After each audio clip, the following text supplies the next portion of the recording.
Welcome to another episode of Casting Starcraft 2 with Daylight. Today bringing you a platinum level game on the map Bel'Shir Vestige. And without further ado, jumping into the game. Down here on the lower right hand side in red we have the Protoss player dipwood versus his opponent in blue. On the upper left hand side, SCor's tidusff. Both players throwing out there a quick good luck, have fun before this goes underway.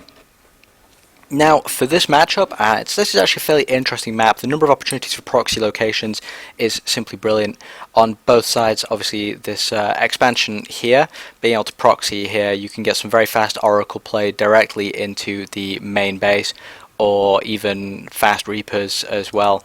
And it looks like Tidus actually electing to wall in a slightly irregular place here on the wider ramp, rather than on these fast main ramp. And it will be interesting to see some proxy play here from the Protoss player. Proxy Oracles actually proving to be very strong, though we do have the opportunity as well for Tidus to be able to do some proxy factory play with very quick Hellbats or mines into his opponent's base, and dipwood now getting that fast scout to see what's going on. Barracks going down now for tidusff, and the gateway underway here. Now, this map actually has a lot of interesting engagement points around the middle area here, where armies can be easily split up and pulled to both sides to try and defend the number of expansions here. And the paths up between this expansion and this expansion make for some very interesting battlegrounds as well. A lot of players electing to go for the main base natural and then down here, so that way they can usually ball their army at this location here. Though against Protoss, that's certainly not necessarily the most effective strategy, as a proxy pylon placed over this side can cause so many problems, especially late game for Terran if he starts getting those proxy Dark Templars getting into his base. There is actually a gateway cancel here. I don't know whether or not that was actually deliberate by dipwood or not, and it looks like instead he's going to go for a Nexus before gate, though if this is a Reaper coming out now, it is actually a Marine, so it looks like dipwood, they're actually going to be safe in this particular instance. But if that had been an early Reaper coming out for tidusff, that could have been so devastating to the Protoss economy here, as without the gateway, without that first Stalker, a quick Cybercore on a Stalker, the Reapers can cause so much damage in the mineral line here. Though while their damage has been nerfed so they don't kill probes as quickly, 2 or 3 very fast Reapers into that kind of mineral line will still DPS down probes and even drones and even other SCVs in absolutely no time flat. The best defense actually for them from a Protoss perspective is either a very quick sentry or a very quick Stalker. The sentry, of course, being able to sometimes trap the Reapers with a well-placed force field, and their tickle beam being able to finish them off, though Stalkers are usually the best bet because of their increased movement speed and range to be able to deal with them. And we are actually seeing a Reaper now coming out over the map for tidusff, but it is going to perhaps be a little bit too late. It looks like we are going to see, it is actually Forge. My bad, I thought it was actually a cybernetics core. That Reaper could cause so many problems, especially if he's able to micro this in any kind of a decent fashion, as those probes are going to be absolutely helpless. I mean, the Zealot coming out now, but it simply can't keep up with the Reaper. The Reaper being able to obviously move around with those increased speed jetpacks there, and with combat regeneration it can simply slip out of battle for a little while, regenerate that HP, then come back in. Dipwood being forced to pull all of his probes here and keep attacking into this Reaper, who's just going to keep on kiting around and doing so much damage here. In fact, he really needs the Cybercore. In fact, if he can get a surround now, that could be the end of that Reaper, but he is able to escape on half HP, and it's just going to be microed around this base. Though he did run into that Zealot, that was a dangerous and risky maneuver here, but it looks like he's going to be able to get that Reaper out very quickly, and is going to pull it off to one side and let that regenerate HP. In the background of this, he's got a bunker set up, but still no expansion yet for tidusff, playing actually a very aggressive build. Double factories coming down, we've got one tech lab on there, and seeing a reactor here as well. May even see some reactor starport units coming out perhaps potentially, or this could simply be for Hellbats going for the fast transformation. The Reaper now controlling, the probe there controlling the Zelnaga watchtower to see if anything else is going to come in. And did Tidus lose that Reaper? It looks like he has indeed. That Zealot must have been able to finish that one off. But the amount of damage it did there, 4 workers killed for 1 Reaper, is going to set dipwood back little bit there in terms of income. In fact, we can see he's on 31 harvesters. He's been chrono boosting them out very quickly, and having obviously the expansion here means he's being able to get his reapers, his probes out very quickly as well. Still no expansion yet for tidusff. This is a very unusual choice, going for siege tanks and hellions, and he has actually managed to supply block himself there this early in the game. Very dangerous. Protoss now actually going to have such a huge economic advantage. dipwood going to be so far ahead in terms of economy, but if these hellions are able to get in amongst that economy line, then again that advantage could slip away to nothing, as he does have quite a few cannons here at the front defending that. A little bit of a showdown there. Yeah, quite a few cannons at the front defending that, so any hellions that do try and get in here are going to be pretty much destroyed straight away, especially against that number of cannons with 3 there. Though still no other ground units out for dipwood yet. He is actually adding on a few extra gateways. He has his cybernetics core now, and we're already seeing the upgrades getting ready. But tidusff are investing so heavily into mech here, adding on more hellions, more siege tanks, and one base mech play, while it can be so very strong, also poses so many risks. But blue flame there on those hellions doing so much damage, but the probes gathering around those cannons to keep themselves alive. Hellion's not going to be able to get anywhere near that, but he is going to be able to delay so much mining time. In fact, he could simply park those hellions over at the foot of this ramp here and simply prevent those probes from ever being able to go anywhere, or even get those hellions up into the main, though of course there is a cannon here now, and with a SCor out on the field now, those hellions are going to be shut down in pretty quick order, being able to snipe off one more probe though before it does die, and is going to do some damage to the shields of that stalker, which is going to end up quickly regenerating them. But the one base mech play here from tidusff, I do not like this choice at all. This, I feel, is very dangerous. I mean, it has the capacity to work as long as he keeps applying the pressure, but not having these units rallied out across the map is going to cost him in terms of travel time. His economy now is so far behind dipwood's. I mean, dipwood now on 1,300 minerals per minute compared to tidusff's only 600 minerals per minute, and only now getting ready to throw down that expansion at 10 minutes. And dipwood expanding out to a third base here that it looks like tidusff isn't even going to be aware of. I mean, those siege tanks going to be able to do a lot of damage to these stalkers, but even with siege mode there. But the best he can hope at this point would be, I think, to set up a some kind of a strong contain, destroy these cannons, maybe get the hellions in for some damage. He has actually pulled some SCVs here for repair, so this is actually starting to look more and more all-in-y here from tidusff. He's even had to throw down the extra supply bunker depots there for extra supply to preserve as many minerals as possible, and it's just adding on a Thor and more hellions now. Not even any, only just getting Terran weapons 1. It looks like 2 Stargates coming down now, and these possibly be for Void Rays or maybe even Tempest. I think Tempest probably being the slightly better choice against these heavier units here, and these hellions going to be able to absolutely tear through the probes along with those siege tanks. dipwood now trying to save as many as possible at the ramp, but losing so very many. 26 workers killed and 34 units destroyed all in all. Such huge numbers here, especially for this early into the game. And in fact, it's actually wondering now whether or not dipwood is even going to be able to survive this, just having had 2 gateways taken offline, trying to chrono out these Void Rays as quickly as possible. tidusff not having anything to can shoot upwards, of course, but Tidus not being actually aware of this base down here. No probes though, and it looks like dipwood is desperately trying to manage what's going on inside this base, trying to make sure he keeps his chrono out here as quickly as possible. The Void Rays coming out now, and with only 3 Marines in that group, these Void Rays are going to be able to tear apart these mech forces, no problem.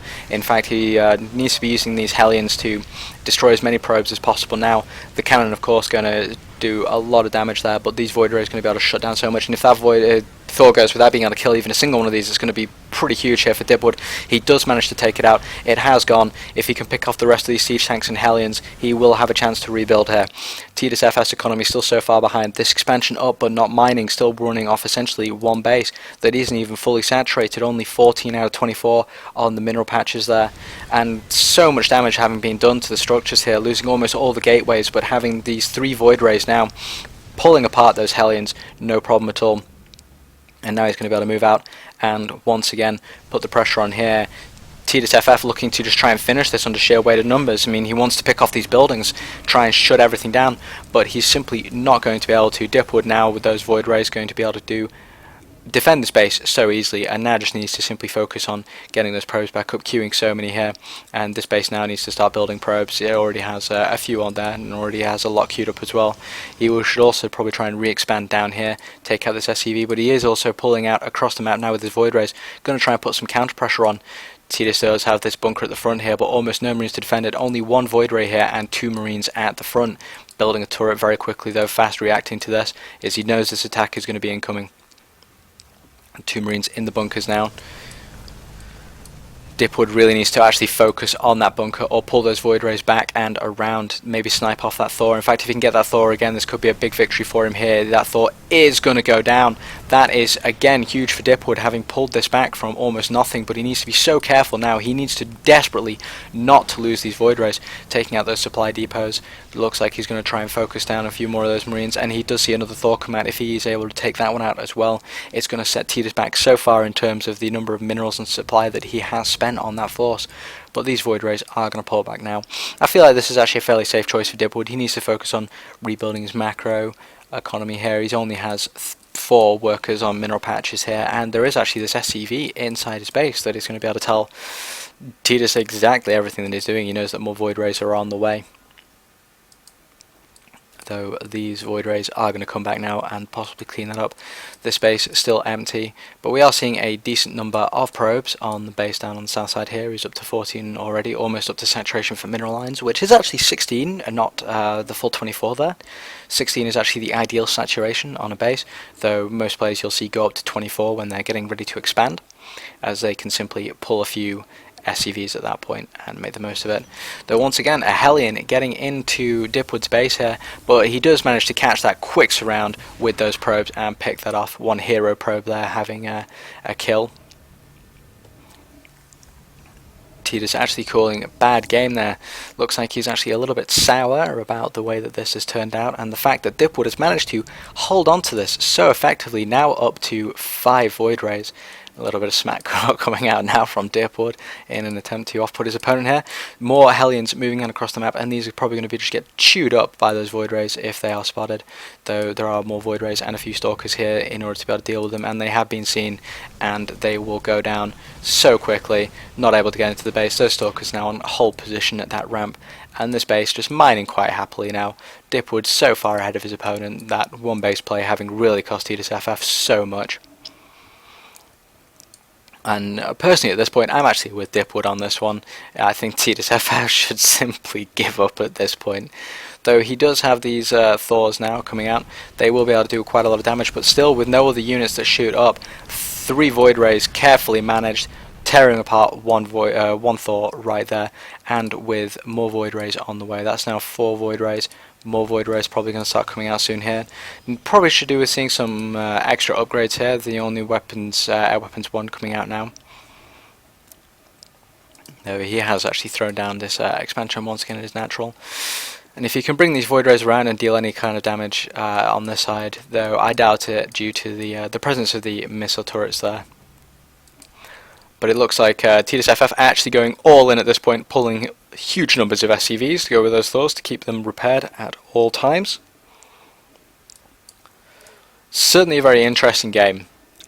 It's not very often that you see players attempt this kind of repeated one base all in, and the fact that the SCVs are so far ahead there means that a couple of them will be picked out quite easily. A couple of Widow Mines actually with this group, they have the potential to cause a lot of damage against those Void Rays, but Dipwood just maxing on Void Rays back inside his own base here. 1 Void Ray there, 3 Stalkers at the entrance, more Void Rays on the way. He's up now to a semi-decent number. He's got 6 actually out on the field. Those Stalkers going to be able to stop everything here. He needs to be able to DPS down through those very quickly, picking apart those Marines. Those Marines are actually a really big threat to these Void Rays. Once again, tidusff going very all in on this, just trying to force him, trying to force Dipwood out of this game. But throwing away all these SCVs. He needs to keep those SCVs alive to repair those Thors. That's one Thor down. That is going to be a second Thor down, and if he can pick off that third one, this is almost certainly game as far as dipwood is concerned. He will simply be able to walk all over his opponent at this point, and dipwood is able to hold that no problem at all, pulling apart all of those Terran units with ease, using those Void Rays with their prismatic alignment ability. And now we are seeing the Tempest out on the field. Any extra Thors now are going to be simply melted by the Tempest unit here, as against ground there, against massive units. 33 damage per shot from such a long range. tidusff now going to be very much on the defensive at this point, once again trying to rebuild those Thors. More SCVs on the way here, but his economy is so far behind. Just look at those numbers there. dipwood on 1,500 minerals a minute to tidusff's only 700 minerals per minute. I mean, dipwood going to be able to remax so effectively and be able to just keep on churning out unit after unit, but every single Thor that is lost here is costing tidusff so much in terms of economy. And those Thors now going to absolutely melt under the combined fire of all of those Void Rays and that Tempest, taking out all those missile turrets very quickly. Though those Widow Mines doing so much damage, taking out a huge number of those Void Rays. That's not only one Void Ray left here, but tidusff not really having any kind of response to this, needing to get some minerals out, Marines out very quickly, only really having SCVs and those Widow Mines there, and just more Tempest being added in to the fight here, and more Tempest under production back at home for dipwood.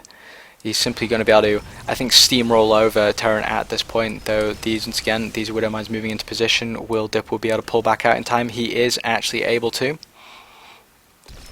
tidusff going to have to try and manage these Widow Mines very carefully here, because any shots that they get off now could be absolutely game-breaking for dipwood and put him straight back to square one. Because if those Hellions are able to get back in and cause any more damage to that economy, it could have such a huge effect. Though at this point, he is so far ahead, I don't see it being too much of an issue. In fact, he actually has quite a large bank and could probably do with adding on some extra production here. But it's just so fun to watch him roll all over this opponent, who has been trying to one base all game. In fact, I'm actually kind of rooting here for dipwood against tidusff. As when you see that kind of one base player, you just got to think to yourself, you know, man, I hope it works for you on those first few attacks, because if dipwood can hold that, then you've basically just given him the game. And again, those Hellions moving out across the map, instantly picked up by these Tempests and Void Rays. And I don't know just what tidusff can actually do in response to this. My gut tells me he should probably think about expanding. I mean, he's basically fully maxed on workers at this base. He has no minerals left at this base. This Vespene guy is actually mined out, and he has idle SCVs here. He should definitely at least be thinking about taking a third base. In fact, he really needs one, especially now as dipwood is moving out to a fourth and fifth base.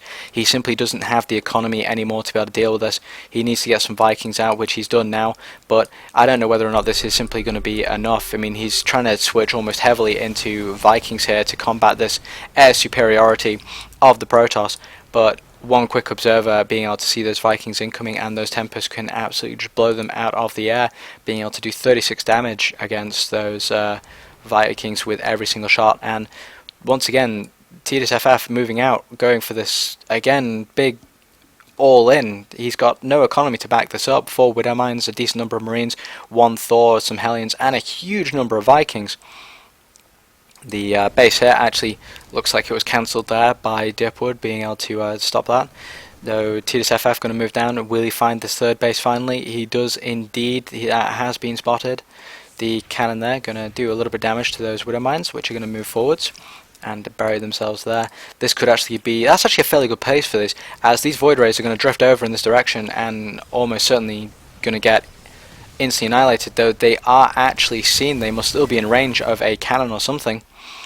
But that sheer number of Vikings could be the death of that Protoss air army. But more gateways have been added on, more Stalkers coming out now onto the field. It looks like dipwood got this base up here. There's multiple cannons defending this. If he can start mining out of this, then he's going to be able to easily keep that economy ahead in such a strong way. That cannon going to be able to take out those Widow Mines. Absolutely no problem. Only 1 left now, though the Marines are going to try and take out that cannon as quickly as they can. The Tempest here simply pulling the Vikings out of the air. In fact, some stutter micro with these fire then pull back, fire then pull back will literally just pull them apart in seconds. Those Marines doing a nice amount of damage though to that economy. The one Widow Mine still there with 3 kills. If it goes off again, could accidentally kill some of his own Marines, but it looks like he is going to be able to pick up those probes no problem, and that is going to set dipwood back a little bit in terms of economy. But he does have this 4th base over here that is ready to go at a moment's notice, and can very quickly pull some extra probes over from this base to get that set up and running in short order, or even start producing probes from this base, which he is in fact doing now, and having them move out over the map. These need to be turned into warp gates as soon as possible. We do see a carrier out now and some phoenixes here to deal with the Terran Vikings, but still tidusff only on 1 base, moving out now to take that 3rd base, when actually only just at 28 minutes into the game. That constant all in, all in, all in. It's just so fun to watch these attacks, these big attacks just being picked apart by dipwood in a course of a few engagements, and in the background dipwood just being able to keep that macro gameplay so strong, and it's just brilliant to see. More Vikings, more Thors though here for tidusff. Looks like he's preparing to stack up for another big push out across the map, but now all of these Tempests and that mothership with the extra force of Stalkers here. No blink for those though. Not surprising. Looks like this is going to definitely be a case of the Golden Armada has been called in, chronoing in more carriers now. tidusff trying to expand down here as well, moving actually his main command center, as he simply cannot afford to place more. He needs to be putting it all into units. The Vikings and Thors moving out to try and keep that safe, but it looks like dipwood is simply going to elect not to go for that one. His opponent knows that he saw it and is going to move around instead. We could see an engagement now in the middle here, and those long range Tempests going to be able to pick off all those Vikings by the looks of things. Void Rays and carriers doing their work here, pulling apart the remainder of those Hellions. If you can take out any more of those Vikings, this could literally be a case of game here. The number of Stalkers on the ground is pretty huge. He's got the Immortal as well. dipwood calling a preemptive GG there against his opponent. He knows this is game. tidusff has been a thorn in his side all game long, constantly all-inning him, and finally this is the revenge. The Golden Armada has arrived. It has that Stalker support. All this is going to take now is a few minutes for him to simply clean up the remainder of these forces. There is 1 Thor, 2 Thors out on the field here for tidusff. It's not enough. That carrier managing to stay alive, 8 kills. He's got all of these Tempests here. He's going to be able to take out this base. All the Zealots warping in as well from that proxy pylon. tidusff almost on no economy anymore. 1 base, 4 mules. He's got 1 worker in gas here. He's got almost nothing left. All of his SCVs here are being pulled off the line. He needs them to be able to repair those Thors against those Tempests, but he is going to have to try and put them onto those mineral patches now. dipwood just waiting for those shields to regen before moving back in again. Perhaps going to wait for an extra warp in here. Yes, there's a sentry there. Could see a few extra warp ins, more units being added on. Zealots coming back down from having completely eradicated this 3rd base here. Tidus definitely now on his last legs. 3 Thors, 1 siege tank, a few Vikings here and a couple of Marines. It's definitely not going to be enough. Protoss economy up to huge numbers now. The 3 Hellions coming in here to try and get some harass off, but at this point I think dipwood can quite literally go, you know what, I don't care. It's at this point I'm just going to wander down, smash those Hellions, and then just roll all over your bases. Those Hellions now going to be picked apart by the might of the Golden Armada here. Multiple carriers incoming. dipwood perhaps waiting for that 200 over 200 supply to really rub it in his opponent's face. More Zealot charge actually being added on here, but he needs to be careful. I mean, if tidusff can get a decent number of Vikings back up, then this air army could be pulled apart in no time at all. But if he loses this command center, this will be a big blow for tidusff, and he does. It goes down, not even an attempt at lifting up. He's now only got the 1 command center here, and these mineral patches are almost all gone. This Protoss death ball now just wandering around the map, picking up the units here and there that he sees, waiting for those last few units to pop out, and then I imagine we'll see him walk all over tidusff. tidusff making some very interesting choices this game. The 1 base play is such a dangerous way to go, but to repeatedly try to all in on 1 base over and over again and have it be rebuffed every single time is just not smart at all. Dipwood being able to manage those attacks so perfectly, and we see now having that huge economy is just simply going to be able to crush this. The number of carriers here, number of interceptors pulling apart those Marines and those Thors in literally a matter of seconds. And that is definitely going to be game there. Well played by Dipwood. So effectively managed. So very effectively managed. I mean, holding off those early Hellion attacks and those early Widowmine attacks was just brilliant play, being able to deal with that so effectively. Certainly very confused when seeing the tidusff, not attempting to go for any kind of expand before 10 minutes, and the constant one base all in pressure, but Dipwood managing to just simply hold on to that, absolutely beautifully turn the game around, and ultimately end up with a 200/200 supply victory against his opponent, who was left on less than 100 supply. Well played Dipwood, and well played to you too as well, tidusff, for attempting such a dangerous and risky play, even though it did ultimately backfire on you. Hope you enjoyed that cast, and we'll catch you next time, folks.